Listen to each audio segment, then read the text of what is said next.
Real Madrid have beaten Osasuna in a very lackluster showing by Madrid. I mean, I don't even know where to begin. It was not good. It was not good. Barring one player, barring Kylian Mbappe, it was such a mediocre performance from the boys. The good news is it's still just the first game. It's the first game of a very long season, and there's still a long road ahead. But it's true that it wasn't good. It is just very true. We're not going to sugarcoat it. We're not going to pretend. It was just not good. It was really not good. The good news, however, is that there are positives to look out for and positives to talk about. Starting with the main one and the first one, which is Kylian Mbappe. I said this after Tirol. Kylian Mbappe looked sharper. He looked quicker. He is moving in a way I have not seen him move at Madrid. I mean, to be honest, he's moving in a way I haven't seen him move in a few years. At PSG, in the last couple years of his career there, and even with the French national team, he became kind of sluggish.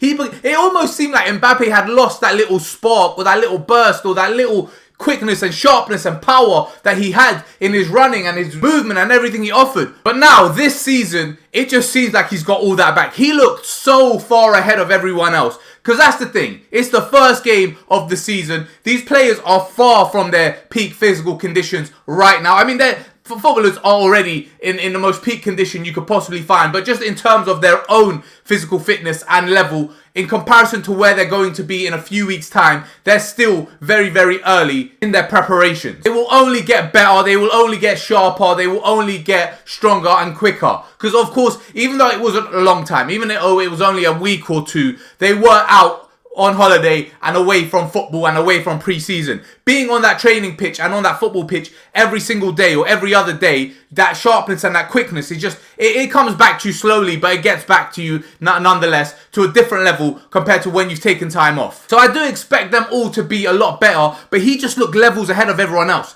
He looked so far ahead of everyone else. He both looked like he's taken no time off and has just picked up where he left off last season, but somehow has upped the level 2 or 3 times. But at the same time, he just looked like he's had so much rest and he's so fresh and ready to go. He was fantastic and probably the only real positive we can take from this game, and we should take from this game. But I'm going to look at more positives. I'm going to keep an open mind and be a bit nice and look at some other things that were also very good that we can take heart from and focus on and look forward to in the future games and the upcoming seasons.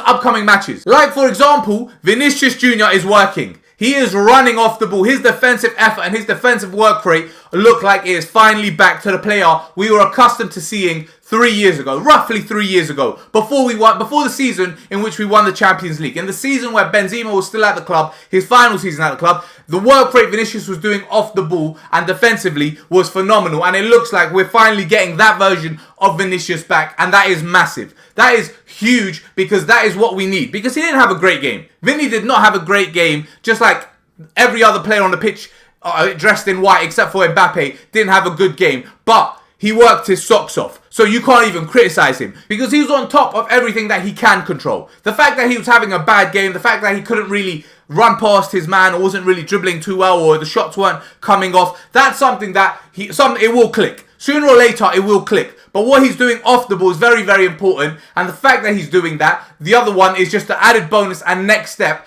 and what we need from him that will come eventually. Besides that, it's just, you can kind of see what Xabi Alonso wants and what he's trying to get these players to do and what he wants his squad to do. But you can also kind of see that we are still in the start of his era and the start of his career at Real Madrid as manager. Because you're seeing people run, you're seeing people work, but you're just seeing they're out of sync. Players are out of sync. So, for example, when Mbappe is sprinting and covering and chasing down the ball and covering the centre-back, or pressurising the centre-back, I should say, not covering, pressurising the centre-back and trying to press, there's a left-back or a right-back or a right centre-back that's still open, and the other players are just taking a second or two to react to his press. Instead of everyone pressing together in one motion because they know now is the time to press, they're kind of reacting to his press and they're reacting a bit slow. So, for example, and it wasn't just him. There was times when Vini was pressing and then Brahim Diaz or Mbappe just weren't pressing enough. And if those two were pressing, the midfield was just too far back and they weren't pressing enough. So you can kind of see an idea of what that he wants to do and where we're going to be, or at least where he wants to go with the team and with the pressing and with the play style and how we try to keep all the football in the opposition half of the pitch,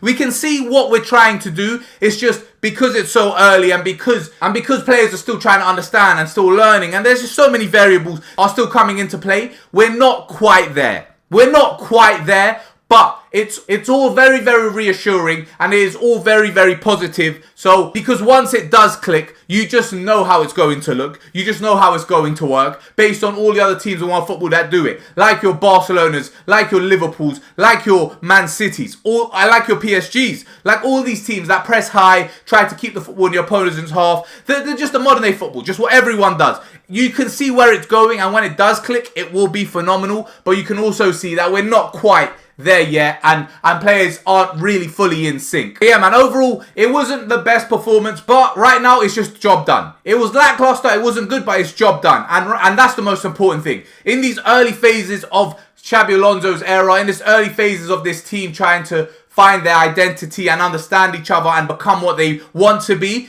it's just about getting points on the board. It's just about winning, no matter how ugly it is, no matter how bad it looks, no matter how bad we play. It's about winning and getting those points on the board so that when eventually it does all click and it does all work and it does all fall into place, it's not too late and we don't end up chasing shadows. It's not too late and we're not in a position where we can't make up the ground on whoever's in first place or wherever we may be in the table. And in the Champions League as well, it's too late and we're too low in the table and we end up coming up against a PSG or a Man City or whatever like we did last year. So that's the most important thing. So yeah, just to conclude, all we're going to focus on is Mbappe, is the fact that we got the 3 points, is the fact that we won. We're going to focus on those things and remember that it is just game day 1, match day 1, under Xabi Alonso, and there's a very, very long road ahead for us to not only improve and get better, but to start playing the way he wants. But anyway, I'm going to call the video there. Thanks for watching and peace.